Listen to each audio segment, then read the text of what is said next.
எல்லாருக்குமே வணக்கம். This is AMR Sumangali jewellers and குகை சுமங்கலி ஜுவல்லர்ஸ். வேறெங்கும் கிளைகள் கிடையாது. சேலத்துல 2 ஷோரூம். ஜேடு வெரைட்டிஸ், இவ்வளவு வெரைட்டிஸ் பார்க்க முடியும்னா ஒன்லி ஒன் அப்படின்னா அது நம்ம ஷோரூம் தான்.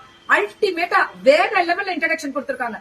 ஜேட் பீட்ஸ்லயே வந்து கிறிஸ்டல் ஜேட் பீட்ஸும், எமரால்டு ஜேட் பீட்ஸும், அன்கட்டட் ஸ்டோன்ஸும், அன்கட்டட் பீட்ஸும், நடுவுல வரக்கூடிய கெம்பு ஸ்டோன்ஸும், வித்தியாசமான ரகங்கள்ல மகாலட்சுமி பூஜை வருதுல, வர மகாலட்சுமி பூஜைக்காக நான் போட்டிருக்க கௌரமா ஃபேஸ்ல இருந்து எல்லா varieties of collections with 3D எம்போஸ்ல வரக்கூடிய ஸ்பெஷல் வேலைப்பாடுகள் உங்களுக்காக கொத்து கொத்தா அன்னை வகுத்து காத்துட்டு இருக்கு.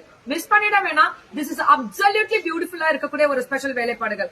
இதுல வந்து 4 சரம் அந்த மாதிரி ஒரு 10 இதுலயும் வருது, 2, 3லயுமே வரக்கூடிய ஒரு ஸ்பெஷல். நான் இதெல்லாமே அப்படியே க்ளோஸ் அப்ல உங்களுக்கு நிறைய வீடியோஸ் அப்டேட் பண்ணிருக்கேன். Fashion with Keerthi YouTube channel, அதே மாதிரி ஏஎம்ஆர் சுமங்கலி ஜுவல்லர்ஸ் அவங்களோட இன்ஸ்டா பேஜ்லயுமே இது அப்டேட் ஆகும். பாருங்க, மிஸ் பண்ணாதீங்க. ஜேடு வாங்கணும்னாலே மனசுல வச்சுக்கோங்க. ஜேடு மட்டும் கிடையாதுங்க, எமரால்டு, ரூபி, ஜேடு எல்லாமே இவங்கள்ட்ட தனி ஸ்பெஷல். அம்புட்டும் அழகு உங்களுக்காக காத்துட்டு இருக்கு. வாங்க. கைராசி, நியாயமான சேதாரம், செய்கூலி இல்லைங்க. அதுதாங்க ஸ்பெஷல். தேங்க்யூ.